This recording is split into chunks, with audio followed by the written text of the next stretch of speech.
अर्थव्यवस्था। अर्थव्यवस्था क्या है, इकोनॉमिक्स क्या है? तो अर्थव्यवस्था का परिभाषा यही है कि एक ऐसी व्यवस्था, यह एक ऐसी व्यवस्था है जिसमें संसाधनों का नागरिकों में इस प्रकार वितरण किया जाता है कि नागरिकों का अधिकतम कल्याण हो। इसमें जो धन की महत्वपूर्ण भूमिका होती है उसी को हम अर्थव्यवस्था कहते हैं। दूसरा है अर्थशास्त्र। अर्थशास्त्र क्या है? यह अर्थशास्त्र एक ऐसा विषय है जिसमें जो है नागरिकों के भौतिक कल्याण पर ध्यान दिया जाता है और इसमें जो है संसाधनों का संग्रह किया जाता है, जो कि संसाधनों का संग्रह किया जाता है। उन्हीं संसाधनों का जो है अर्थव्यवस्था में जो है नागरिकों में वितरण किया जाता है, उसी को हम अर्थशास्त्र कहते हैं। अर्थशास्त्र को हम धनशास्त्र के नाम से भी जानते हैं। और तो इस प्रकार जो है जो अर्थव्यवस्था है, यह अर्थव्यवस्था एक वास्तविक विचारधारा है, जबकि अर्थशास्त्र नाम मात्र की विचारधारा है। तो जो अर्थशास्त्र है इसमें जो है संसाधनों का संग्रह किया जाता है, जो कि जिसका जो है अर्थव्यवस्था में उन्हीं संसाधनों का प्रयोग करके जो है देशों में, विभिन्न देशों में जो है नागरिकों में उन्हीं संसाधनों का आवंटन किया जाता है, उसी को जो है अर्थव्यवस्था कहते हैं। तो इस प्रकार जो अर्थशास्त्र में वस्तुओं और सेवाओं के उत्पादन के लिए जो है 4 प्रकार के संसाधनों माना गया है। 4 प्रकार के संसाधन कौन कौन से हैं? भूमि, श्रम, पूंजी और उद्यमशीलता। 4 प्रकार के जो संसाधन हैं जिनका प्रयोग करके जो है किसी भी अर्थव्यवस्था में वस्तुओं और सेवाओं का जो है उत्पादन किया जाता है। पहला है भूमि। भूमि से जो है भूमि से जो है फसल उगाया जाता है, तो भूमि से जो है आय के रूप में भूमि से किराया प्राप्त होता है। श्रम भी एक संसाधन है। श्रम में किराए के रूप में मजदूरी प्राप्त होता है, जो श्रम करता है उसको मजदूरी के रूप में कुछ पैसे मिलते हैं। पूंजी में जो है ब्याज मिलता है। उद्यमशीलता में लाभ की प्राप्ति होती है। तो इस प्रकार जो ये 4 जो संसाधन हैं इनमें आय के रूप में कुछ न कुछ मिलता है। तो इस प्रकार किसी भी अर्थव्यवस्था के विकास के क्रम में, कोई भी जब अर्थव्यवस्था विकास करती है तो उसमें 2 प्रकार की जो है समस्याएं देखने को मिलती है। पहला है संसाधनों का अभाव और दूसरा है संसाधनों का किस प्रकार आवंटन किया जाए। दूसरा है संसाधनों का आवंटन। 2 प्रकार की समस्याएं। तो इस प्रकार किसी भी अर्थव्यवस्था में ये जो है समस्याएं आती हैं कि किस प्रकार का जो है संसाधन, किस प्रकार का संसाधन उत्पन्न किया जाए, कैसे किया जाए, किसके लिए किया जाए। तो इस प्रकार जो प्रश्न हैं किसी भी अर्थव्यवस्था के विकास क्रम में देखने को मिलते हैं, जो कि ये सब सरकार का काम होता है। तो अब हम अर्थव्यवस्था के प्रकार के बारे में जानेंगे। अर्थव्यवस्था का प्रकार क्या है? अर्थव्यवस्था का पहला प्रकार है अंतर संबंधों के आधार पर अर्थव्यवस्था का प्रकार। अंतर संबंधों के आधार पर अर्थव्यवस्था के 2 प्रकार होते हैं, खुली अर्थव्यवस्था, बंद अर्थव्यवस्था। दूसरा है संसाधनों के स्वामित्व के आधार पर अर्थव्यवस्था का 3 प्रकार होते हैं, पूंजीवादी, समाजवादी और मिश्रित अर्थव्यवस्था। तीसरा है विकास की अर्थव्यवस्था के आधार पर प्रकार, विकसित अर्थव्यवस्था के आधार पर इसका प्रकार। तो इसके 3 प्रकार हैं, अल्प विकसित देश, विकासशील देश और विकसित देश। तो पहला जो प्रकार है अंतर संबंधों के आधार पर जो प्रकार था, खुली अर्थव्यवस्था, बंद अर्थव्यवस्था, इसके बारे में हम जानेंगे। पहला है खुली अर्थव्यवस्था। खुली अर्थव्यवस्था में जो के अंतर्गत जो वस्तुओं और सेवाओं के आयात निर्यात की जो है पूर्ण स्वतंत्रता होती है और इसमें जो है संसाधनों के मुक्त आवागमन पर जो है आवागमन का जो है समर्थन किया जाता है और ध्यान दिया जाता है और इसमें उदारवादी नीति का पालन किया जाता है खुली अर्थव्यवस्था में। बंद अर्थव्यवस्था में आयात और निर्यात जो होते हैं पूर्ण रूप से प्रतिबंधित होते हैं और इसमें जो है संरक्षणवादी नीति का पालन किया जाता है और इसमें जो है यह एक जो बंद अर्थव्यवस्था है यह एक आदर्श स्थिति है जो कि समाज के लिए, उस देश के विकास के लिए सही नहीं है, आदर्श की स्थिति उत्पन्न हो जाती है।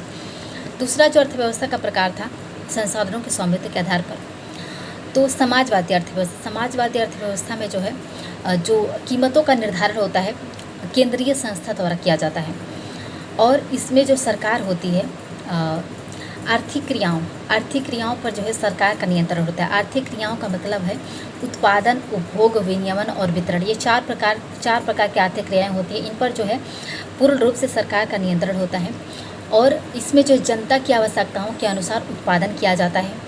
और समाजवादी अर्थव्यवस्था में जो है इसमें ये भी किया जाता है इसमें जन कल्याण पर जो अधिक ध्यान दिया जाता है और इसमें बाजार प्रतिस्पर्धा का जो है अभाव होता है। इसमें बाजार का कोई जो है कोई इंटरफ्रेंस नहीं होता है, कोई जुड़ाव नहीं होता है बाजार अर्थव्यवस्था से। दूसरा है पूंजीवादी अर्थव्यवस्था। पूंजीवादी अर्थव्यवस्था में इसका निर्धारण जो है बाजार की शक्तियों द्वारा किया जाता है। इसका जो है बाजार शक्तियों द्वारा जो है इसमें कीमतों का निर्धारण किया जाता है, इसीलिए इसको जो है पूंजीवादी अर्थव्यवस्था को बाजार अर्थव्यवस्था के नाम से भी जाना जाता है। और इसमें जो है निजी क्षेत्र का जो है आर्थिक क्रियाओं पर जो है निजी क्षेत्र का जो है नियंत्रण होता है। उत्पादन, उपभोग, विनियमन और वितरण पर जो निजी क्षेत्र का अधिकार होता है। इसमें जो है निजी क्षेत्र का यही लक्ष्य होता है कि अधिकतम लाभ कमाना, निजी क्षेत्र का यही लक्ष्य होता है। और इसमें जो है बाजार प्रतिस्पर्धा अधिक होती है पूंजीवादी अर्थव्यवस्था में। और तीसरा है मिश्रित अर्थव्यवस्था। मिश्रित अर्थव्यवस्था जो है इसमें जो है सरकार का जो है सीमित रूप से जो है सरकार का सीमित रूप से भूमिका होती है मिश्रित अर्थव्यवस्था में। और इसमें सरकार इसमें जो है नियामक की भूमिका अदा करते हैं मिश्रित अर्थव्यवस्था में। और इसमें जो है मिश्रित रूप से निजी क्षेत्र और सरकारी क्षेत्र दोनों मिलकर जो है जनता के कल्याण पर जो है ध्यान देते हैं। अब हम जो है अर्थव्यवस्था के प्रकार के बारे में जानेंगे। अर्थव्यवस्था के क्षेत्र के बारे में। अर्थव्यवस्था में 3 प्रकार के क्षेत्र होते हैं, प्राथमिक, द्वितीयक और तृतीयक क्षेत्र। प्राथमिक क्षेत्र क्या है? प्राथमिक क्षेत्र में जो है प्राथमिक क्षेत्र जो है इसमें जो है प्राकृतिक संसाधनों से उत्पादन किया जाता है। और इसमें जो है कच्चे माल की आपूर्ति का जो स्रोत होता है वह कृषि और उससे संबंधित क्षेत्र से जो है कच्चे माल की जो है आपूर्ति की जाती है प्राथमिक क्षेत्र में। दूसरा है द्वितीयक क्षेत्र। द्वितीयक क्षेत्र में जो है प्राथमिक क्षेत्र से जो कच्चा माल प्राप्त होता है उसको जो है मशीनों में जो है मशीनों की सहायता से जो है नए उत्पादों में जो है मशीनों की सहायता से जो है नए उत्पाद को जो है उत्पादित किया जाता है। इसी को औद्योगिक क्षेत्र भी कहते हैं। और इसमें जो है मूल्यवर्धन किया जाता है, जैसे कि विनिर्माण और निर्माण। विनिर्माण जैसे कि कोई पुराना चीज़ है उसको भी जो है विनिर्माण किया जाता है, पुनः जो है उसका निर्माण किया जाता है। तो इस प्रकार जो है ये इसको औद्योगिक क्षेत्र भी कहते हैं, क्योंकि जो है यह अगर कोई मान लो गेहूँ है, गेहूँ तो प्राथमिक क्षेत्र का चीज़ है, लेकिन इसको द्वितीयक क्षेत्र में लाने पर जो है इसको ब्रेड में परिवर्तित किया जा सकता है। तो इस प्रकार जो तृतीयक क्षेत्र प्राथमिक और द्वितीयक क्षेत्र में जो है नियामक की भूमिका निभाता है। यह प्राथमिक और द्वितीयक क्षेत्र में जो है द्वितीयक क्षेत्र की गतिविधियों में शामिल है, इसीलिए जो है इसको हम सेवा क्षेत्र के नाम से भी जानते हैं तृतीयक क्षेत्र को। और जो तृतीयक क्षेत्र है यह दोनों क्षेत्र में व्यापक भूमिका अदा करता है, जैसे कि परिवहन और बैंकिंग। परिवहन और जो बैंकिंग है यह प्राथमिक और द्वितीयक क्षेत्र में जो है द्वितीयक क्षेत्र की गतिविधियों में शामिल होता है, इसीलिए इसको हम सेवा क्षेत्र के नाम से भी जानते हैं और तृतीयक क्षेत्र के नाम से भी जानते हैं। अब है अर्थव्यवस्था का जो तीसरा जो प्रकार था विकास की अर्थव्यवस्था के आधार पर। पहला जो प्रकार था अल्पविकसित देश। अल्पविकसित देश क्या है? अल्पविकसित जो देश हैं इनमें अल्पविकसित देशों में जो संसाधनों का जो दोहन होता है वो प्रारंभिक अवस्था में होता है और इसमें अति निम्न प्रति व्यक्ति आय होती है। प्रति व्यक्ति आय इनकी बहुत कम होती है अल्पविकसित देशों की। और इनके अर्थव्यवस्था में जो है प्राथमिक क्षेत्र का जो योगदान होता है अधिक होता है, द्वितीयक और तृतीयक क्षेत्र के कोई स्थान नहीं होता है, मतलब बहुत कम ध्यान दिया जाता है। और इसमें जो तकनीक की जो है दृष्टि से जो है कोई इसमें तकनीक की दृष्टि से कोई जो है पिछड़े हुए देश होते हैं अल्पविकसित देश। इनकी तकनीक की कोई मतलब तकनीक इन देशों में तकनीक की बहुत कमी होती है और पिछड़े होते हैं। और आधारभूत जो संरचना होती है उसका भी अभाव देखा जाता है। और इन देशों में गरीबी और बेरोजगारी की जो दर होती है वो भी अधिक होती है, उच्च दर होती है। दूसरा है विकासशील देश। विकासशील देश, भारत एक विकासशील देश है। विकासशील देशों में जो संसाधनों का जो दोहन होता है वह जो है संसाधनों का दोहन जो है प्रारंभ अवस्था में तो होता है, लेकिन इसके लिए भी अपार संभावनाएं होती हैं कि इसमें संभावनाएं होती हैं कि यह अच्छा कर सकता है अल्प विकासशील देश। और इसमें जो है आधारभूत तकनीकों का अभाव होता है और इसका जो है प्रति व्यक्ति आय जो है अन्य अर्थव्यवस्थाओं से जो है मतलब अन्य उच्च अर्थव्यवस्थाओं से कम होती है, लेकिन इनका जो प्रति व्यक्ति आय ठीक ठाक होता है अल्प विकसित देशों से।